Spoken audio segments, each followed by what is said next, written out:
黑水国。 Negeri Haisui dulunya megah bagaikan dipenuhi emas dan istananya mewah. Rakyat hidup makmur, namun semuanya lenyap seketika. Dalam semalam, negeri itu runtuh dan tenggelam ke dalam tanah. Sejak saat itulah, energi gelap muncul ke permukaan didorong oleh hasrat orang-orang mencari harta. Konon, di kedalaman istana yang terkubur tersimpan Golden Moon Gem, permata bulan emas dengan lorong berbahaya yang dipenuhi mayat orang-orang yang rela mati demi harta itu. Kisah kemudian beralih ke sebuah kota damai yang menjadi pusat perdagangan karena kota-kota lain tengah dilanda perang. Kita kemudian diperkenalkan kepada Letnan Zhang yang bergabung dengan tentara pimpinan Jenderal Feng Peichuan. Zhang adalah tunangan dari seorang peneliti bernama Jiu Yue.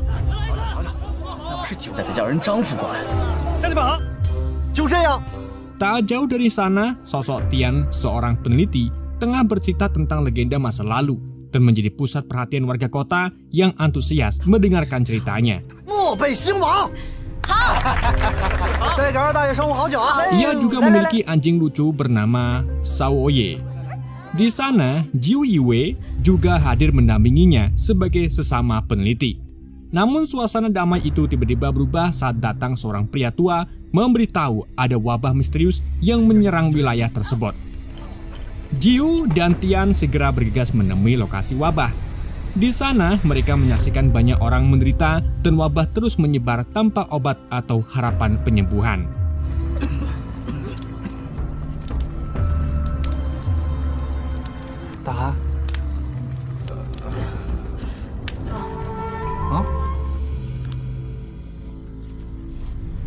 Di malam harinya, Tian gelisah. Ia memberitahu Jiu bahwa wabah semacam ini hanya tercatat dalam catatan kuno dan belum pernah ada pengobatan untuknya. Namun tiba-tiba Jenderal Feng datang bersama pasukannya, termasuk Zhang.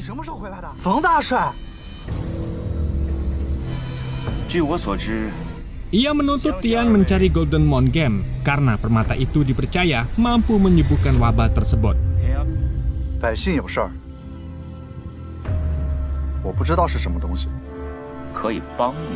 Awalnya Tian menolak, namun tiba-tiba pasukan menodongkan senjata. Jenderal Feng juga menyampaikan telah menyandra gurunya yang sedang sakit. Ia mengetahui rahasia bahwa Tian adalah satu-satunya orang yang tahu lokasi benda tersebut. Ia juga tahu bahwa Tian memang sedang mencari saudaranya, Chang Feng, yang hilang dalam penelitian sebelumnya di Haisui kuno.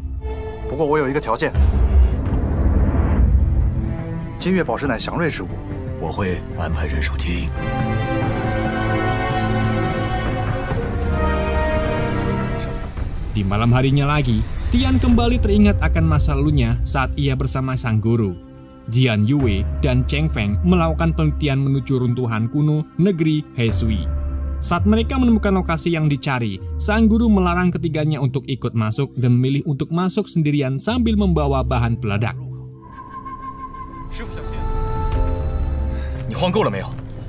Tian dan yang lainnya menunggu dengan cemas, namun sang guru tak kunjung keluar. Mereka pun akhirnya memutuskan untuk menyusul masuk ke dalam.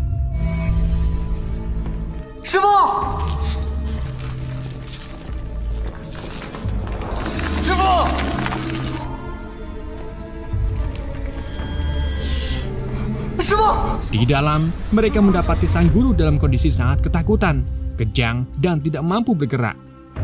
Seolah melihat sesuatu yang begitu mengerikan. Mereka segera membawanya keluar, namun Chang Feng tertinggal karena merasa ada sesuatu yang janggal. Seakan-akan ada sosok misterius yang mengawasinya.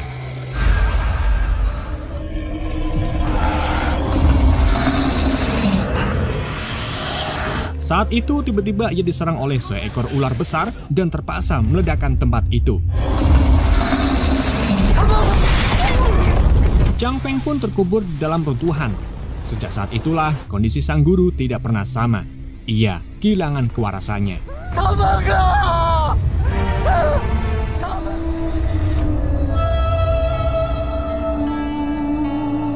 Keesokan paginya, rombongan ekspedisi mulai bersiap. Pasukan Letnan Zhang ditugaskan mendampingi Tian dan Jian Yue. Turut serta dalam misi ini adalah Putri Unian. putri dari Jenderal Feng. Namun Tian merasa ada yang janggal dengan Yunian. Ia tampak sudah merasa memiliki ikatan batin dengan sang putri.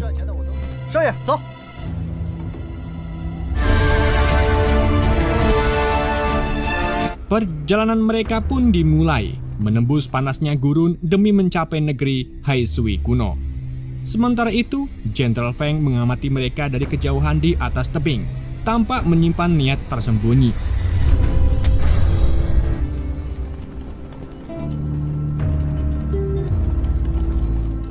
Saat malam tiba, Tian memperlihatkan sebuah kompas istimewa yang memancarkan cahaya lembut seolah-olah mengikuti gerakan awan di langit. Di waktu yang sama, Unian tampak termenung, mengingat masa lalu dengan tatapan mata yang berkilau aneh, mengisyaratkan bahwa ia mungkin memiliki kekuatan mistis.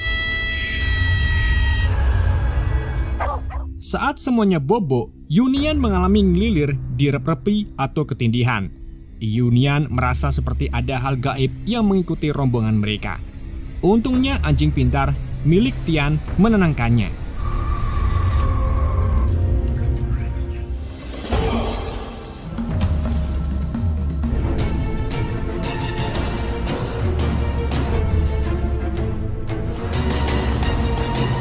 Di pagi harinya, rombongan tiba-tiba disergap oleh sekelompok begal. Tak diduga, Yunian menunjukkan kemampuan bertarung yang luar biasa. Ia melumpuhkan lawan dengan jurus cambuknya yang gesit.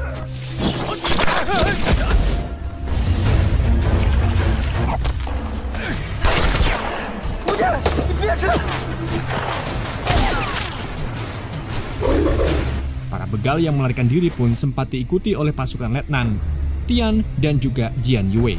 Namun, mereka semua dikejutkan oleh badai pasir dahsyat dan tornado gurun yang memaksa para begal kembali ke arah pasukan.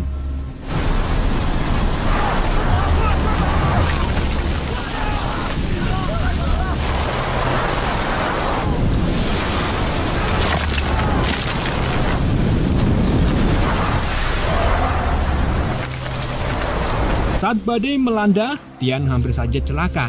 Namun Yunian berhasil menyelamatkannya.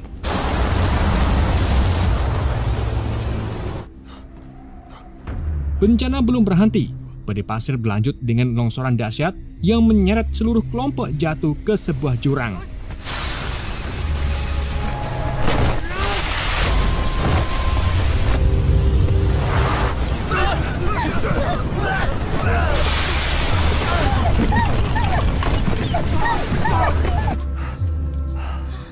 Saat tersadar, mereka mendapati diri mereka berada di gua misterius yang sangat asing. Untungnya Tian segera mengenali tempat itu sebagai menara suara api, salah satu bagian tersembunyi dari negeri Haisui kuno. Mereka melanjutkan penelusuran hingga menemukan sebuah pintu yang tertutup bebatuan. Dengan hati-hati, mereka menyingkirkan batu-batu itu dan menemukan kalung milik Chang Feng di antara reruntuhan. Meski begitu, sosok Chang Feng sendiri masih belum mereka temukan. Setelah berhasil keluar dari goa misterius itu, perjalanan Tian dan rombongan pun berlanjut. Mereka terus menempuh jarak yang cukup jauh tanpa membawa bekal makanan. Akhirnya, mereka pun tiba di sebuah hutan berkabut yang tampak tenang, namun ternyata menyimpan bahaya tersembunyi. Hutan tersebut dihuni oleh pohon-pohon pemangsa yang menyedot darah manusia. Satu persatu prajurit mulai diserang secara misterius, membuat mereka semua panik bahagia dan lari terpencar.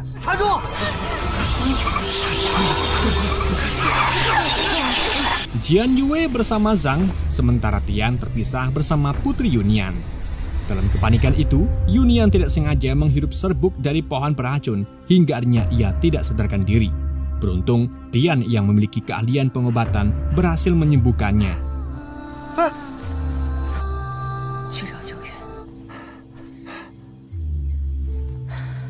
Momen itu pun menjadi awal kedekatan di antara mereka.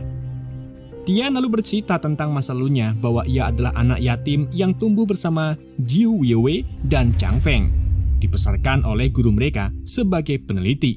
Ia juga mengenang masa kecilnya bersama seorang sahabat bernama Jiao Jiao, gadis yang memiliki kemampuan menjinakkan ular.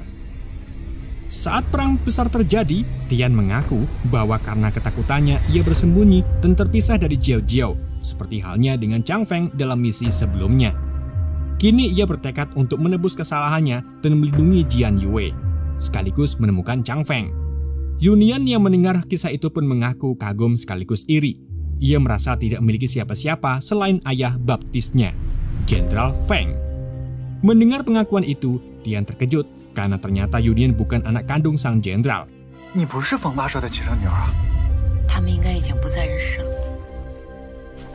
Perjalanan mereka pun belum selesai.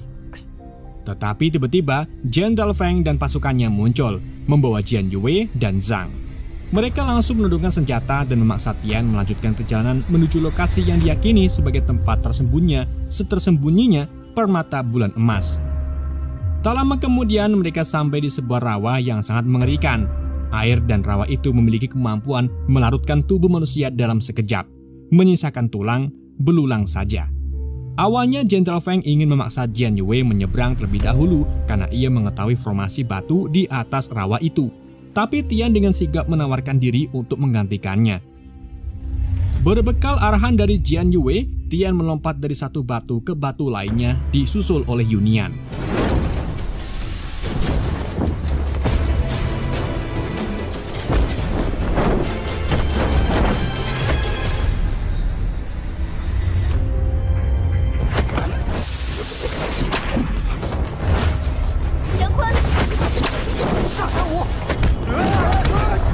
Saat Tian hampir terjatuh, Putri Yunian menyusulnya dan menyelamatkannya dengan refleks cepat. Di momen itulah Tian menyadari sesuatu yang mengejutkan bahwa Yunian adalah Jiao Jiao, sahabat masa kecilnya yang dulu ia pikir telah menghilang. Ketika mereka berhasil menyeberangi rawa dan formasi batu mulai berubah membentuk jalur, seluruh pasukan Jenderal Feng pun menyusul melintasinya.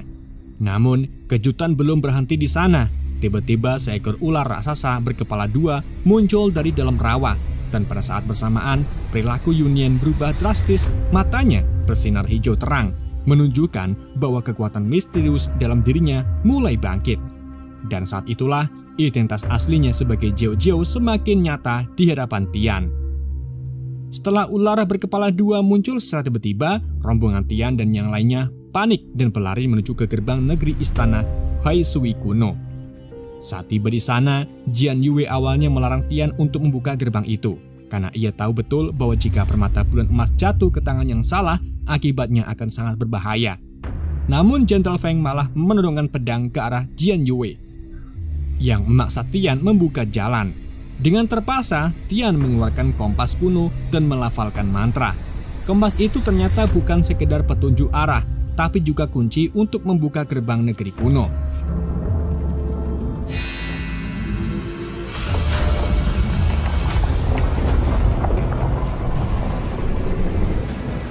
Begitu pintu terbuka, mereka pun masuk dan disambut serangan mendadak dari ular berkepala dua yang sangat ganas.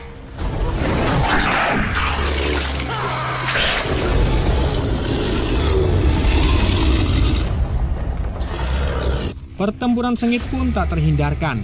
Pasukan Jenderal Feng menembakkan peluru bertubi-tubi, tapi kulit si ular terlalu kuat.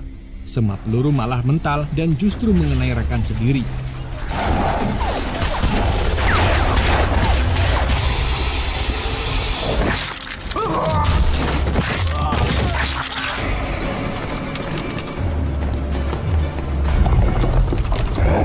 Keadaan semakin kacau.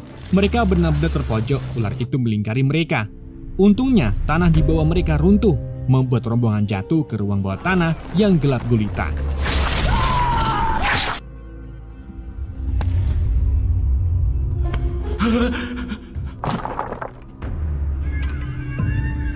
Tapi rupa-rupanya, ular itu belum menyerah. Ia terus mengejar ke dalam lorong itu.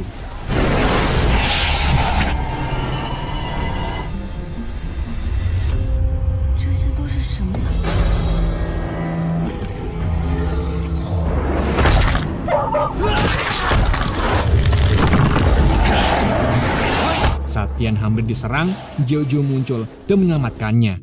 Ajaibnya, ular itu berhenti menyerang setelah mengenali Jiao Jiao sebagai keturunan penasehat negeri Haisui. 国师后人，别过来。 Dalam percakapan batinnya, ular itu menjelaskan bahwa permata sebenarnya bukanlah senjata, melainkan benda suci yang dipercaya nenek moyang akan memulihkan negeri Hisui suatu hari nanti jika dijaga oleh orang yang tepat. Tak hanya itu, Jiao Jiao juga mulai mendapat penglihatan masa lalunya saat ibunya dibunuh oleh Jenderal Feng karena menolak membantu pencarian permata. Ia juga melihat kenapa dirinya dibawa oleh sang jenderal karena kekuatannya yang unik. Setelah diyakini oleh ular penjaga raksasa itu, Jiao Jiao pun mengalami perubahan. Ia menerima kekuatan warisan penjaga permata dan berubah kostum. Lalu karena menaluri penjaga permatanya bangkit, ia justru menyerang Tian yang ia kira hendak merebut permata itu. Namun, Tian tak tinggal diam. Dengan ketulusan, ia mencoba meyakinkan Jiao Jiao bahwa tujuan sebenarnya adalah menyelamatkan rakyat dari wabah. Ia menjelaskan bahwa pelindungan rakyat lebih penting daripada mempertahankan peninggalan leluhur. Keyakinan Tian pun membuat ular akhirnya memberikan permata bulan emas kepada Jiao Jiao.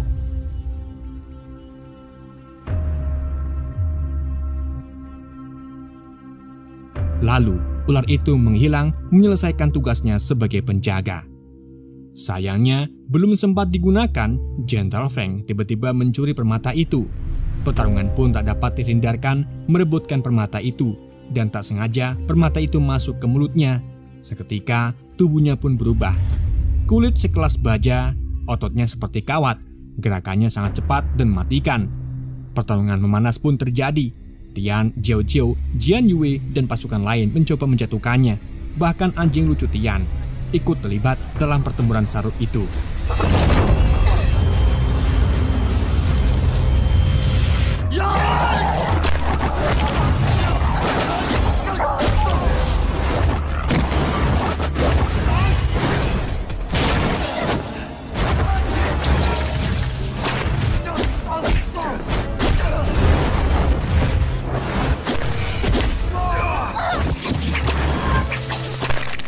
Setelah perjuangan keras, mereka akhirnya berhasil mengeluarkan permata dari tubuh sang jenderal. Tapi belum sempat bersantai, tempat kuno itu mulai runtuh. Pasir-pasir tebal menimbun ruangan bersama Jenderal Feng di dalamnya.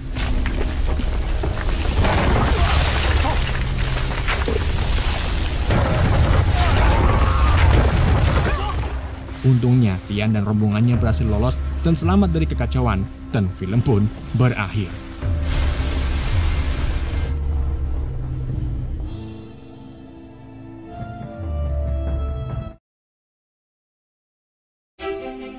Oke guys, itulah alur film Guardian of the Palace. Semoga kalian terhibur dengan alur yang saya bawakan. Mohon maaf jika ada kesalahan dalam penyampaiannya ataupun penyebutan nama. Sekian dari YND, sampai jumpa di video berikutnya.